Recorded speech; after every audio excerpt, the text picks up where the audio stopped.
मेरे प्रिय विद्यार्थियों, आज की समाधान श्रृंखला में मैं डॉक्टर सतीश कुमार सिंह आप सभी का हार्दिक स्वागत करता हूं।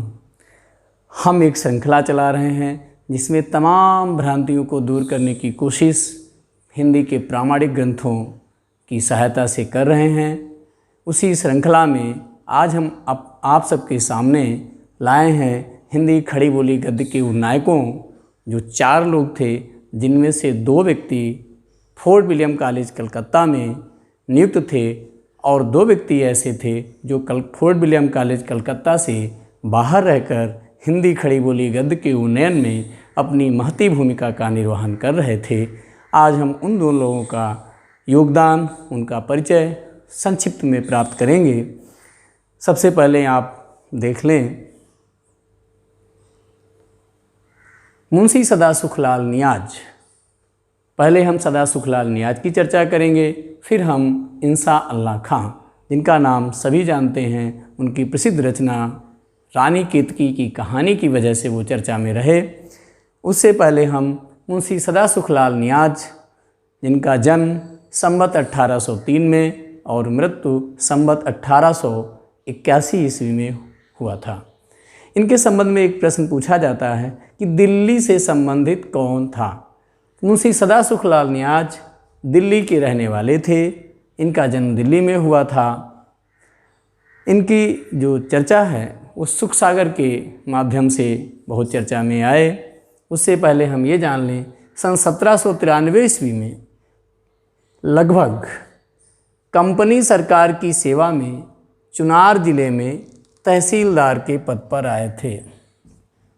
1793 जो तिथि है नामवाची कोश में साफ साफ अंकित है, लेकिन उसके आगे उन्होंने लगभग लिख रखा है, इसलिए मैंने भी लिख दिया है। आचार्य रामचंद्र शुक्ल जी भी लगभग करके ही उसके आसपास लिखते हैं कि ये कंपनी सरकार में किस पद पर थे, तहसीलदार। हालांकि आचार्य रामचंद्र शुक्ल जी ने एक महत्वपूर्ण पद की बात कही है, तहसीलदार पद की बात नामवाची कोश में कही गई। सन 1818 ईस्वी में इन्होंने मुंतखबुत्वारीख एक रचना लिखी जिसमें अपने जीवन का इतिहास प्रस्तुत किया। कौन सी रचना लिखी थी? मुंतखबुत्वारीख। इन्होंने क्या लिखा? इसमें अपना इतिहास लिखा और इसको पढ़ने से पता चलता है कि ये 65 वर्ष की आयु में नौकरी छोड़ दिए थे और ये भगवान की भक्ति में लीन हो गए थे। इनकी रचना जो इनकी प्रसिद्धि का आधार बनी वो है सुख सागर। कौन सी रचना है? सुख सागर। सुख सागर, उसका जो आधार है वो विष्णु पुराण की कथा, विष्णु पुराण की कथा को आधार बनाकर लिखी गई रचना है। मुंशी सदा सुखलाल जी संस्कृत मिश्रित रूप जो भाषा का था उस भाषा के पक्षधर थे। इन्होंने फारसी बहुल गद्य की प्रतिष्ठा देख कहा था, एक बात ध्यान रखना, ये प्रश्न कई बार पूछा गया है, रस्मों रिवाज भाखा का दुनिया से उठ गया है। ये वाक्य किसने कहा था? रस्मों रिवाज भाखा का दुनिया से उठ गया है। ये वाक्य सदा सुखलाल नियाज ने कहा था। किसने कहा था? सदा सुखलाल नियाज ने कहा था। इनकी भाषा प्रचलित खड़ी बोली का वह रूप है जिसमें संस्कृत शब्दों का पुट होता है। पुट का अर्थ होता है थोड़ी मिलावट। पुट का अर्थ क्या होता है? थोड़ी मिलावट। Very good. और ये भगवत भक्त थे।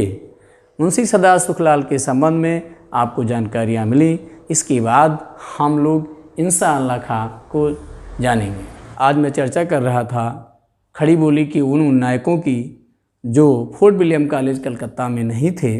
उनमें एक मुंशी सदा सुखलाल नियाज, उनकी मैं चर्चा कर चुका हूँ। अब मैं चर्चा कर रहा हूँ इंसा अल्लाह खां। इंसा अल्लाह खां की मृत्यु के विषय में जो तिथि है उसका कहीं उल्लेख नहीं है, ना तो नामवाची कोश में मिलता है और ना ही आचार्य रामचंद्र शुक्ल जी ने अपने इतिहास में उल्लेख किया है। आचार्य शुक्ल जी ने इंसा अल्लाह खां की मृत्यु संवत 1875 उल्लेख किया है। इंसा अल्लाह खां के जो पिताजी थे वो कश्मीर के रहने वाले थे वो कश्मीर से दिल्ली आए। दिल्ली कुछ दिन बाद वो दिल्ली छोड़कर मुर्शिदाबाद जो पश्चिम बंगाल में है वहाँ चले गए थे और वहीं पर इंसा अल्लाह खां का जन्म हुआ। लेकिन इंसा अल्लाह खां का जन्म कब हुआ वो जन्म तिथि ना तो नामवाची कोश में है और ना ही आचार्य शुक्ल जी ने लिखा है। इंसा अल्लाह खां वहाँ पर जब पश्चिम बंगाल के हालात बिगड़ रहे थे उसी समय इंसा अल्लाह खां पढ़ लिख करके विद्वान हो चुके थे। उन बिगड़ते हालातों में उन्होंने वहाँ ना रहने का निर्णय लिया और वो पुनः वापस कहाँ आ गए, दिल्ली आ गए। कहाँ आ गए, दिल्ली। इनके पिताजी कहाँ रहने वाले थे, कश्मीर के, लेकिन वो दिल्ली में थे इसलिए दिल्ली आ गए। और दिल्ली में इंसा अल्लाह खां मुर्शिदाबाद से कहाँ आए, दिल्ली। और दिल्ली में उस समय शाह आलम द्वितीय शासक थे, उनके दरबार में ये उनके आश्रय में रहने लगे। लेकिन इनका मन बहुत दिनों तक उनके दरबार में नहीं लगा और इन्होंने दिल्ली से लखनऊ प्रस्थान करने का विचार बनाया और ये लखनऊ आ भी गए। लखनऊ में ही इन्होंने रानी केतकी की कहानी, रानी केतकी की कहानी का दूसरा नाम उदयभान चरित भी है। ये प्रश्न परीक्षा में पूछा जाता है कि रानी केतकी की कहानी का दूसरा नाम क्या है, तो उदयभान चरित है की रचना की। इसका भी सन निश्चित नहीं है। संवत 1855 से 1860 आचार्य रामचंद्र शुक्ल जी लिखते हैं कि इसी सन के आसपास इसकी रचना हुई होगी।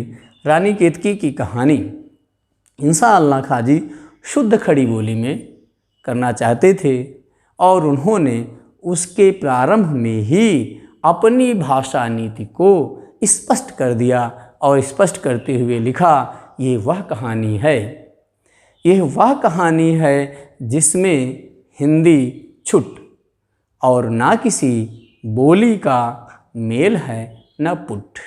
इससे स्पष्ट हो जाता है। पुट शब्द का अर्थ मैं अभी बता चुका था, जिसका अर्थ होता है थोड़ा मिला हुआ। कितना? थोड़ा मिला हुआ। इससे स्पष्ट हो जाता है कि जो इनका उद्देश्य था वो ठेठ हिंदी की रचना करना था।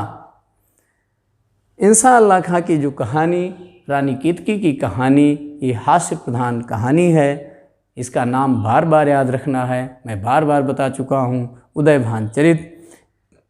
इंसा अल्लाह खां ने अपनी भाषा नीति की घोषणा तो पहले ही की, उसके बाद उन्होंने ये निश्चय भी किया था कि हम अपनी भाषा में 3 प्रकार के शब्द नहीं लिखेंगे। वो ये हैं बाहर की बोली। बाहर की बोली से इनका अभिप्राय, बाहर की बोली से अभिप्राय क्या था? अरबी, फारसी और तुर्की शब्दों का। गंवारी, अवधी और ब्रज। भाखापन, संस्कृत के शब्दों के मेल से जो शब्द थे, भाषा थी, उसको भाखापन। इन तीनों से वो अपनी भाषा को मुक्त रखना चाहते थे। एक सूचना मैं आप तक प्रेषित कर दूं, यदि आप हिंदी विषय में किसी भी प्रकार के कंपटीशन की तैयारी कर रहे हैं, टीजीटी, पीजीटी, नेट, एसआई, तमाम विविध परीक्षाओं में जिनमें हिंदी आती है, तो आप मेरे यूट्यूब चैनल हिंदी पाठशाला with Satish, WhatsApp group Hindi पाठशाला विद सतीश और टेलीग्राम ग्रुप हिंदी पाठशाला विद सतीश से जुड़ सकते हैं। अपनी समस्याओं, अपने प्रश्नों, अपनी शंकाओं का समाधान प्राप्त कर सकते हैं। हम सभी चर्चा कर रहे हैं मुंशी इंसा अल्लाह खां। मुंशी इंसा अल्लाह खां,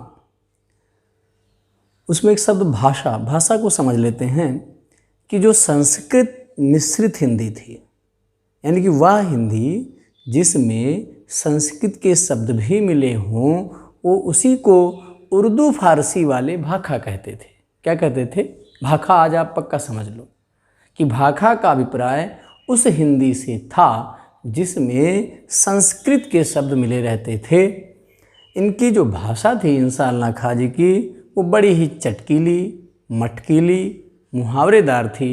एक इसका उदाहरण आचार्य शुक्ल जी की पुस्तक से, इस बात पर पानी डाल दो नहीं तो पछताओगी और अपना किया पाओगी, मुझसे कुछ ना हो सकेगा, तुम्हारी जो अच्छी बात होती तो मेरे मुंह से जीते जी ना निकलती, पर यह बात मेरे पेट पच नहीं सकती। तुम अभी अल्हड़ हो, तुम अभी अल्हड़ हो, तुमने अभी कुछ नहीं देखा। एक सूचना और मैं आपको बता दूं कि जो मैं तथ्य प्रस्तुत करता हूं ये प्रामाणिक ग्रंथों से हैं। धन्यवाद। हम सभी चर्चा कर रहे हैं मुंशी इंसान अल्लाह खां। मुंशी इंसान अल्लाह खां, उसमें एक शब्द भाषा को समझ लेते हैं कि जो संस्कृत मिश्रित हिंदी थी, यानी कि वह हिंदी जिसमें संस्कृत के शब्द भी मिले हों, वो उसी को उर्दू फारसी वाले भाखा कहते थे। क्या कहते थे? भाखा। आज आप पक्का समझ लो कि भाखा का अभिप्राय उस हिंदी से था जिसमें संस्कृत के शब्द मिले रहते थे। इनकी जो भाषा थी इंसान अल्लाह खां जी की, वो बड़ी ही चटकीली, मटकीली, मुहावरेदार थी। एक इसका उदाहरण आचार्य शुक्ल जी की पुस्तक से, इस बात पर पानी डाल दो नहीं तो पछताओगी और अपना किया पाओगी। मुझसे कुछ ना हो सकेगा, तुम्हारी जो अच्छी बात होती तो मेरे मुंह से जीते जी ना निकलती, पर यह बात मेरे पेट पच नहीं सकती। तुम अभी अल्हड़ हो, तुम अभी अल्हड़ हो, तुमने अभी कुछ नहीं देखा। एक सूचना और मैं आपको बता दूं कि जो मैं तथ्य प्रस्तुत करता हूं ये प्रामाणिक ग्रंथों से हैं। धन्यवाद।